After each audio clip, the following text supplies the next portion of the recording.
India being a close to 4 trillion, 4 trillion plus, it is. Yeah, right? 326 lakh crore. Right. Slightly less than 4 trillion. Slightly less than $4 trillion, right? And we know that, say, Japan is declining, which is another interesting idea because Japan, known for its innovation and technological, why is it declining? But do you think there's a difference? Because between these two countries, the biggest marker or the biggest difference in markers is GDP per capita, right? What is an individual getting out of that entire GDP share? Absolutely. And we are abysmally low as compared to a Japan because denominator again. Yes, Our denominator is bigger in yes, population. Yes. So, as far as a country's economic health is concerned, what is a better marker? Is it per capita or is it GDP? Of course, per capita. In terms of welfare, I'm not saying we are as rich or as good as Japanese. Definitely not. They have reached a level and then stopped.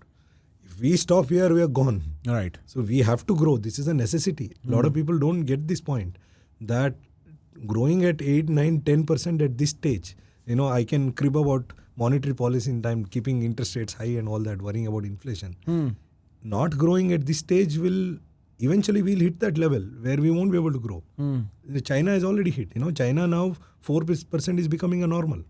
They grew at 10% plus for 20 years. It's a magic. No other such a large country has grown like 10, 50. There are years where they grew 15%. And it's not all fudging because you can see their trade, you can see the consumption. These are not made up numbers. They're not made up numbers. Right. International trade is not made up. They buy and sell so much. Right.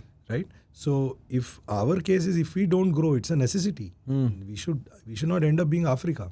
Yeah. See, there is no such rule that just because you have a low base, you will grow fast. In that case, Bihar should have a higher growth rate than Karnataka. That's not true. Gujarat has a higher growth rate than Bihar.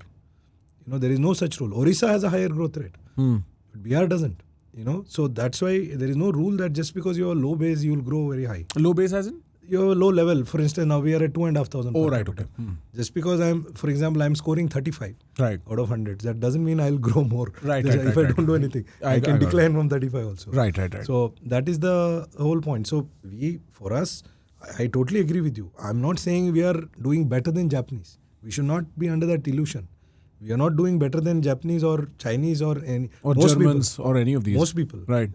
But then we have a scope to grow. Right. And the good thing is because a lot of technology is already available, using what they have done, we can grow. It's slightly easier. So if we get our act right, our journey to that level can be faster than what they've done. We have to grow. It's not a luxury. 8-9% is not a luxury, it's a necessity. Otherwise, suppose when we become old as a country, if you're still stuck at 5,000, that becomes permanent. So we want to be at 30, 40, at least $10,000-$15,000. Per capita. 30,000-40,000 US dollars per capita. 30-40 is rich. Right. But at least 10,000. With our population, 30-40 may not be possible. And right now it's 3,000. Less than that. 2,900 the last I read. Yeah. It's less than that. Yeah. Right. So per capita, basically the money doesn't trickle or doesn't distribute itself properly. There is a distribution problem. And that causes... Even the aggregate, given our population, the aggregate is not very high. But having said that, there is one benefit of aggregate. Because of population, our bargaining power in the international sphere is going to grow. For that, we don't have to go per capita. Once we, let's say, touch 10 trillion. If we touch 10 trillion, we'll be 5,000-6,000 per capita. Still very low. But the 10 trillion size, the amount of buying and selling we'll do in the international market, we'll become a very big player in a lot of products.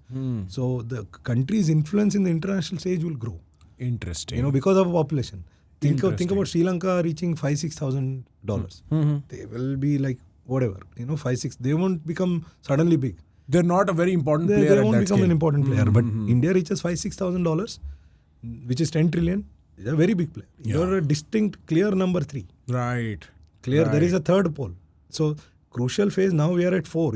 Once we cross that 6, 7, 8 trillion in the next few years, if we do, then we clearly establish ourselves as a important voice in the international sphere. That is going to happen. Does that change ordinary folks' life, day-to-day life? For that you need per capita, of course. But at least you understand, right? Your ability to withstand international pressure. Even now, for instance, we could do business with Russia, we could do business with anybody. It's one of the few truly sovereign countries which are there. That is very true. Guys, if you're enjoying the clips that we are putting out on this channel, you can consume all our podcasts in small clips right here. We chunk them together and release them just for your convenience. do not forget to press the subscribe button.